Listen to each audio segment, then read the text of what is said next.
বিল্লাহি ইন কুনতুম সাদিকিন।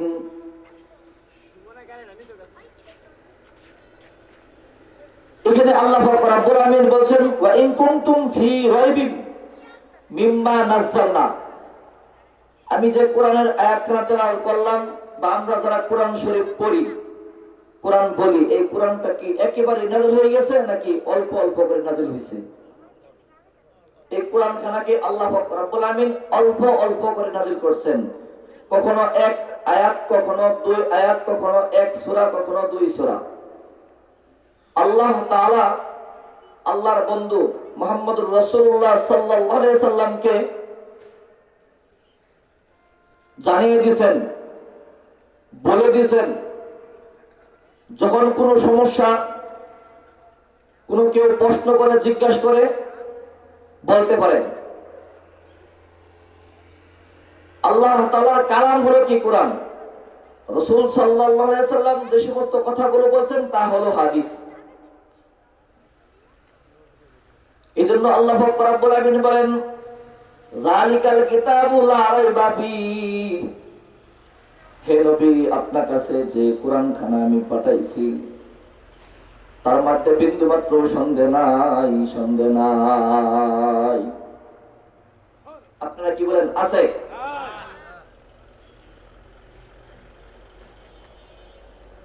আরবের লোকেরা ধারণা করছেন রাসূল সাল্লাল্লাহু আলাইহি সাল্লাম 40 বছর পর্যন্ত কোনো কিছু শিখে নাই, শিক্ষা গ্রহণ করা হয় নাই, সেখানে কোনো মুআল্লিম ছিল না, শিক্ষার কোনো ব্যবস্থা ছিল না।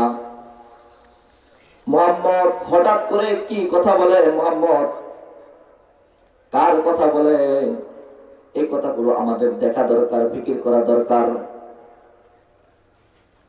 যেজন্য মুহাম্মদ সাল্লাল্লাহু আলাইহি সাল্লাম কোনো কথা বললে ওনারা কি করেন? অস্বীকার করেন, বিশ্বাস করে না।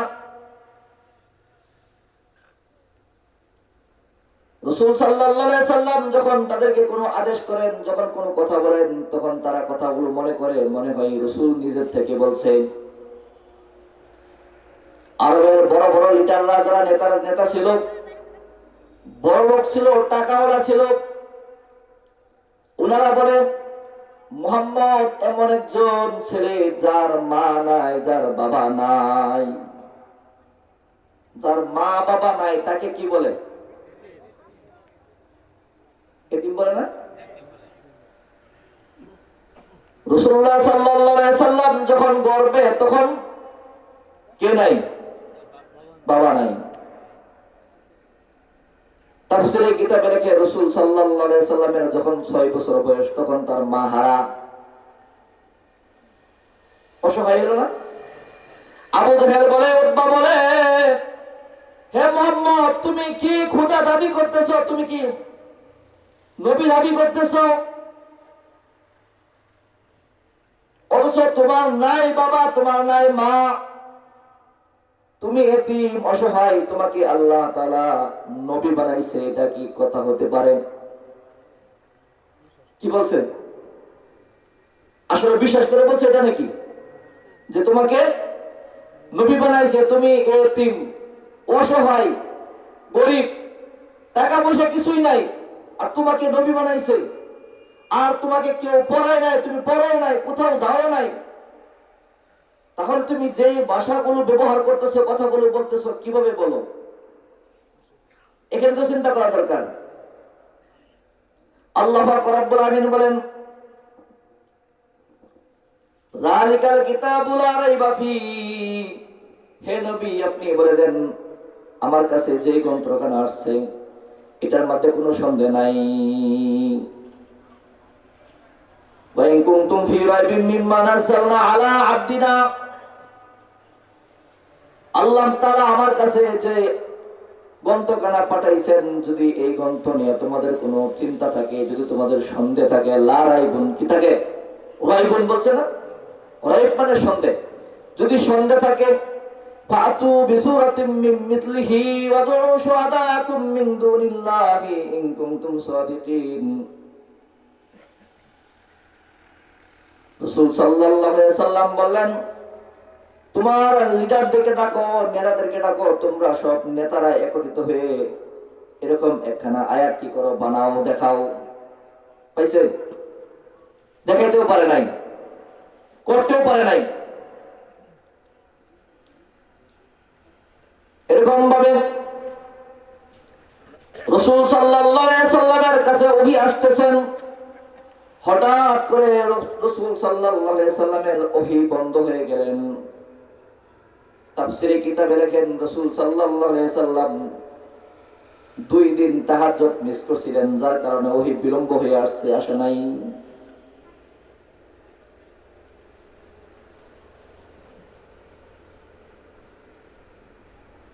এবং কোরআন অবতরণের পরে রাসূল সাল্লাল্লাহু আলাইহি সাল্লামের কাছে ওহী আসতে বিলম্ব হলেন, যাকে ফাতরাতে ওহী বলে। রাসূল সাল্লাল্লাহু আলাইহি সাল্লামকে মুশরিকরা, ইহুদিরা জিজ্ঞাসা করলেন রূহ সম্পর্কে। রাসূল সাল্লাল্লাহু আলাইহি সাল্লাম তাদের জবাবে প্রতিশ্রুতি দিয়েছিলেন যে হ্যাঁ, আমি তোমাদেরকে বলবো। এখানে রাসূল সাল্লাল্লাহু আলাইহি সাল্লাম ইনশাআল্লাহ বলে নাই। কি বলে নাই?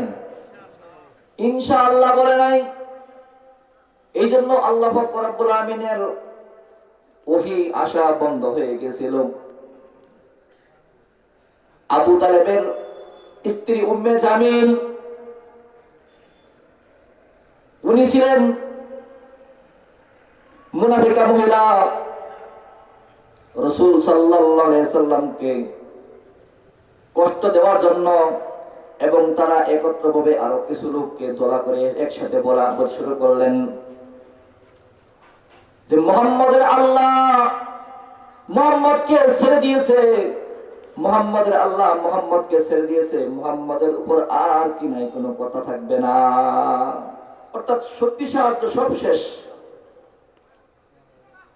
এগুলা কাফেরদের মধ্যে, মুনাফিকদের মধ্যে আলোচনা হইতেছে। আল্লাহ পাক রব্বুল আমিন বলেন যে হে মুহাম্মদ, আমি তোমাকে এত পরিমাণ প্রাচুর্য দান করব, যে দান করার কারণে তুমি সন্তুষ্ট হয়ে যাইবা। তাফসীরে কিতাবে লেখেন যখন আল্লাহ পাক রব্বুল আমিন বললেন হে নবী, আপনাকে আমি এত পরিমাণ প্রাচুর্য দান করব, যে দানের কারণে আপনি কি হয়ে যাবেন, সন্তুষ্ট হয়ে যাবেন।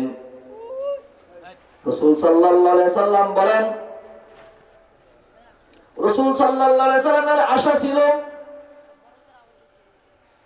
যদি আল্লাহ তাআলা আমার মনের সমস্ত আশাগুলো পুরা করার মতন ব্যবস্থা করে। রাসূল সাল্লাল্লাহু আলাইহি সাল্লামের আশা ছিল যাতে করে ইসলাম প্রত্যেকের কাছে পৌঁছে যায়। ওনার কি আশা ছিল দেখছেন?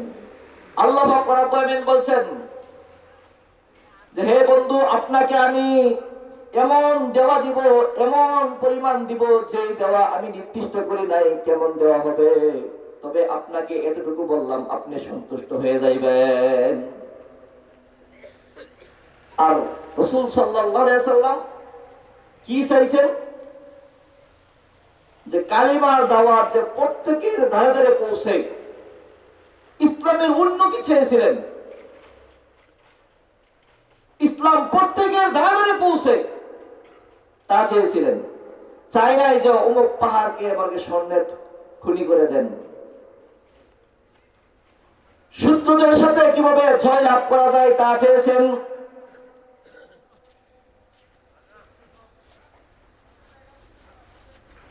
এবং তাফসীরের মধ্যে ব্যাখ্যা গ্রন্থকার এইভাবে বলেন যে আল্লাহ, আমার যে একটা উম্মত জাহান্নামে যাবে তাতে আমি সন্তুষ্ট না। কি বলছে? যে আমার একটা উম্মত যদি জাহান্নামে যায় তাতে আমি কি না, সন্তুষ্ট না। আল্লাহ তো বলছে তোমাকে এমন দেওয়া দিব, নির্দিষ্ট করে নাই যে তুমি সন্তুষ্ট হয়ে যাইবে। আর রাসূল সাল্লাল্লাহু আলাইহি সাল্লাম বলছেন যদি আমাকে ঠিক এরকমই বলা হয় যে আমার একটা উম্মত জাহান্নামে যাবে তাতে আমি সন্তুষ্ট না। তাহলে কি উম্মতের দরদ আছে না নাই? কেমন? মোটামুটি কিছু কিছু ঠিক না। উম্মতের দরদ, উম্মতের মায়া। তাফসীরের কিতাবে লেখেন আল্লাহ পাক রব্বুল আমিন বলেন, ইয়া মুহাম্মদ রাজিতু, হে মুহাম্মদ আমি রাজি হয়ে গেলাম।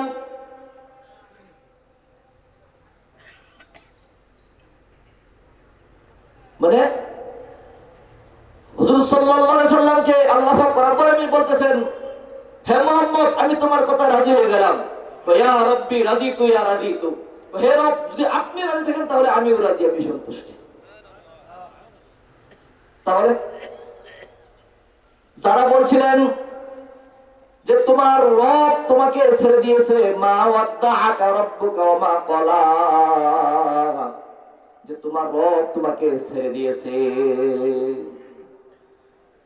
এরা কি ঈমানদার?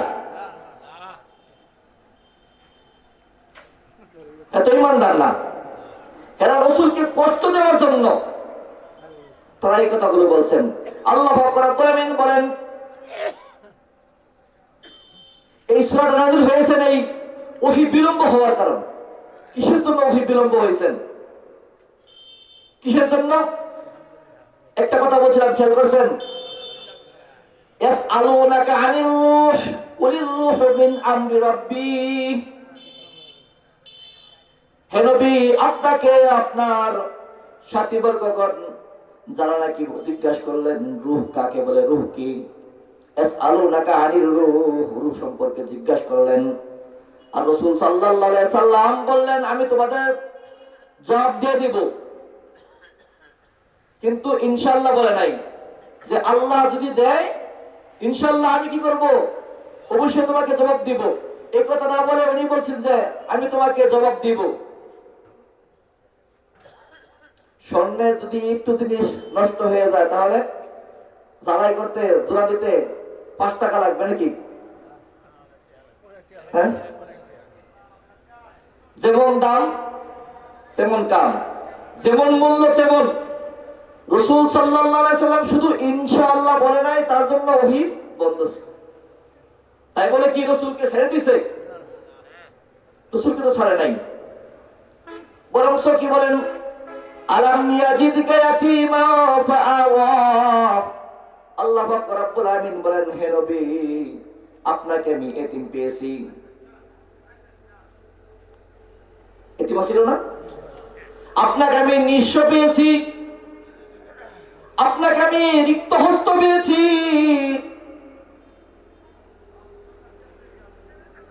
কিন্তু আপনাকে আমি কি করছি? ঠিকানা দিয়ে দিছি, ঠিকানার ব্যবস্থা করে দিয়েছি। কার মাধ্যমে করেছেন? তাফসীরের কিতাবে লেখেন আল্লাহ পাক রব্বুল আমিন বলেন আমি আপনাকে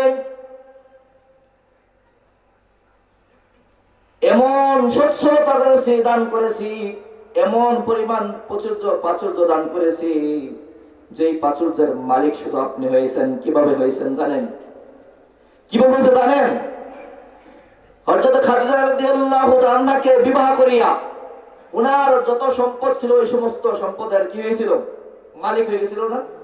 তখন কি টাকা পয়সার অভাব হয়েছিল? তখন তো টাকা পয়সার অভাব পড়ে নাই। তাহলে আল্লাহ পাক রব্বুল আমিন কি বলতেছেন? আলাম ইয়াজিদকা ইয়াতীমা ফাআওয়া ওয়া ওয়াজাদাকা দাল্লান ফাহাদা, হে নবী আপনাকে, তারা বলে আপনাকে আমি ছেড়ে দিয়েছি, আপনাকে ছেড়ে দেই নাই, বরং আপনার জন্য কি করেছি আমি যা কিছু ব্যবস্থা করার সব কিছু ব্যবস্থা করে রেখে দিয়েছি।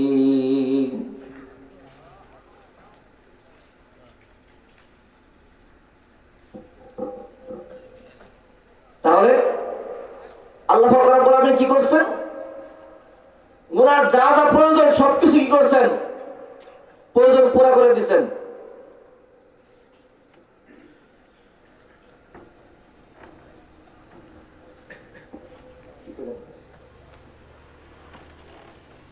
আচ্ছা দেখছেন আপনারা, বক্তা চলে আসছে ইনশাল্লাহ।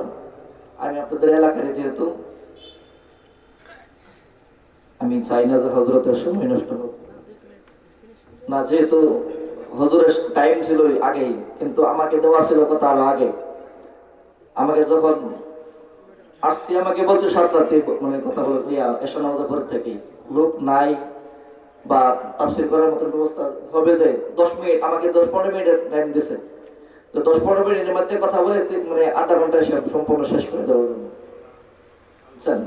যার কারণে উপস্থাপনা করে কিছু কথা বলে কোরআন হাদিসের কথা যদি শুধু খালি চিল্লায়া আলোচনা করে গেলাম কি লাভ? দু একটা কথা যদি না বুঝি, এখান থেকে যদি কথা দু একটা কথা যদি শুনে বুঝতে পারি, তাহলে আমল করে লাভ আছে। আমাকে কে বলবে যে অনেক ওয়াজ করতে পারছে, ভালো কথা বলতে পারছে, এই জন্য আমি কথা বলতেছি না বা বলিও না, এই জন্য আমি বলি না, বুঝছেন? তাহলে এই জন্য আমি কথা বলতেছিলাম, যেহেতু সূরা দুহা তাফসীর করতে চাইছিলাম। যখন মনে করেন নির্দিষ্ট টাইম ওভার হয়ে যান, তখন আসলে কথা বলাটা সঠিক হয় না। আমরাও জানি বা বুঝি মোটামুটি হিসাবে, যেহেতু বলা হয়েছে আমাকে যে কিছুক্ষণের আধা ঘন্টার মধ্যে সমস্ত কথা শেষ করে দেওয়ার জন্য, আমি যেভাবে তাফসীর দেখে আসছি সেভাবে শেষ করা সম্ভব হবে না। যার কারণে সারা সারা করে কোনো মতো শেষ করতে চাইছিলাম, যেহেতু হুজুর চলে আসছে। যাক, তারপরেও আমি এতটুকুর মধ্যে শেষ করে দিতেছি ইনশাল্লাহ। আসলে আমাদের মূল মাকসাদ উদ্দেশ্য হলো যে আল্লাহ তাআলাকে চেনা, আল্লাহ তাআলাকে চেনা। আল্লাহ পাক রব্বুল আলামিন সব কিছু দিয়েছেন, রাসূল সাল্লাল্লাহু আলাইহি সাল্লামকে এতিম অবস্থায় পেয়ে শুধু এতিম অবস্থায় রেখে দিয়েছেন এরকম না। আল্লাহ পাক রব্বুল আলামিন কি করছেন? ওই যে বলছিলাম যে 40 বছর পর্যন্ত কি হয় নাই, কোনো শিক্ষা ছিল না, ব্যবস্থা ছিল না, তুমি কোথা থেকে শিখলে, কি শিখলে? এখানে আল্লাহ পাক রব্বুল আলামিন বলছেন যে আমি তোমাকে ইলমে নবুয়ত দান করছি এবং জ্ঞান দান করছি, যেই তুমি ইলম তোমার ছিল না, বেখবর ছিলা। ও ওয়াজদাকা দাল্লান ফাহাদা, তুমি বেখবর ছিলা, তোমাকে আমি নবুয়ত দিয়ে আমি তোমাকে আমার নৈকট্য লাভ করাইছি, আমাকে চিনা পরিচয় তোমাকে করছি, দান করেছি। আরো কথা আছে, অনেক আলোচনা আছে, শেষ করা সম্ভব না। যাই হোক, আমরা একটা জিনিস খেয়াল করব যে এখান থেকে ওয়াজ করা, ওয়াজ তো সকলেই করি, আমরা শুনি সবাই। আমার আপনার মূল টার্গেট থাকবে যে এখান থেকে কথাগুলো শুনে যে আমল করতে পারি। আমার মসজিদের টার্গেট থাকলে লাগবো তাআল্লুক ফিল মাসাজিদ। যদি আমার আপনার মসজিদের সাথে সম্পর্ক থাকে, তাহলে আমি দুনিয়ার থেকে কামিয়াবি। কারণ রাসূল কি বলছে? আর দুনিয়া মাজরাতুল আখিরাত, দুনিয়া হলো আখিরাত কামাই করার জায়গা। মসজিদের সাথে যদি আপনার সম্পর্ক থাকে, তাহলে কি করা যাবে? আখিরাত কামাই করা যাবে। আর যদি মসজিদের সাথে সম্পর্ক না থাকে, তাহলে আখিরাত কামাই করা সম্ভব না। তাহলে কি করতে হবে? নামাজ এক ওয়াক্ত পড়তে হবে না, নাকি? হ্যাঁ, নামাজ পড়তে হবে। তাহলে 5 ওয়াক্ত নামাজ পড়বো। তলাবুল ইলমি ফারিদাতুন আলা কুল্লি মুসলিম ওয়া মুসলিমা। দুইটা কথা বলে শেষ করতেছি। তলাবুল ইলমি ফারিদাতুন আলা কুল্লি মুসলিম ওয়া মুসলিমা, প্রত্যেক মুসলমানের উপর দ্বীন শিক্ষা করা ফরজ। মা ইয়াজিজুস সালাত, যতটুকু শিক্ষা করলে, যতটুকু পড়লে নামাজ হয়ে যায়। যে 3 আয়াত পরিমাণের কথা বলা আছে, যে 3 আয়াত পরিমাণ যদি সহি করে পড়তে পারে নামাজের মধ্যে, তাহলে তার নামাজ আদায় হয়ে যাবে সহি ভাবে। এখন যদি আপনি এই 3 আয়াত পরিমাণ সহি না করতে পারেন, তাহলে আপনার নামাজ পড়া কি অবস্থা হবে বলেন? তলাবুল ইলমি ফারিদাতুন আলা কুল্লি মুসলিম ওয়া মুসলিমা, প্রত্যেক মুসলমানের উপর দ্বীন শিক্ষা করা ফরজ। ওই তাফসীর জানা, বড় মুফতি হওয়া, বড় আলেম হওয়া ফরজ না। কোরআন শিক্ষা করা, সহি শুদ্ধভাবে কোরআন শিক্ষা করা ফরজ। এই ফরজটা আমার আপনার খেয়াল করা দরকার। আমি সারা রাত ওয়াজ শুনলাম, সারাদিন কথা শুনলাম, কিন্তু আমল করলাম না, ফজর নামাজ পড়লাম না, লাভ আছে বলেন? সুতরাং অযথাই কথা বললাম, অযথাই শুনলাম, এমন হয়ে যাবে। এই জন্য আল্লাহ তাআলার কাছে দোয়া করবো, আল্লাহ যে 5 ওয়াক্ত নামাজ যেন পড়তে পারি, সর্বহালতে সর্ব অবস্থায় যেন ঈমান অবস্থায় থাকতে পারি, এবং মৃত্যুটাও যেন ঈমানের অবস্থায় হয়। আমাদের সকলকে আল্লাহ পাক রব্বুল আলামিন তৌফিক দান করুক, সকলে বলে আমিন। ওয়া আখিরু দাওয়ানা আলহামদুলিল্লাহি রাব্বিল আলামিন। আলহামদুলিল্লাহ, সুম্মা আলহামদুলিল্লাহ। মুহতারাম হাজিরিন, আসলেও আমার ভাই হাফেজ হযরত মাওলানা মুফতি আশরাফুল ইসলাম সাহেব, উনি আমার খুব মহব্বতের মানুষ। উনি অনেক সুন্দর সুন্দর কোরআন থেকে তাফসীর করতেছিলেন। সময় সংকীর্ণতার কারণে আসলে হযরতকে আরো লম্বা সময় আমরা দিতে পারলাম না, এর জন্য আন্তরিকভাবে দুঃখিত। হুজুর যে কথাগুলো বললেন আমরা যেন এই কথাগুলোর উপরে আমল করতে পারি, সকলে পড়ি আমিন। মুহতারাম হাজিরিন, সম্মানিত তাওহীদি জনতা, আপনারা যে যেখানে আছেন এদিক সেদিক ঘোরাফেরা করতেছেন, অযথাই দোকানে বসে আছেন, মেহেরবানি আপনাদেরকে বিশেষভাবে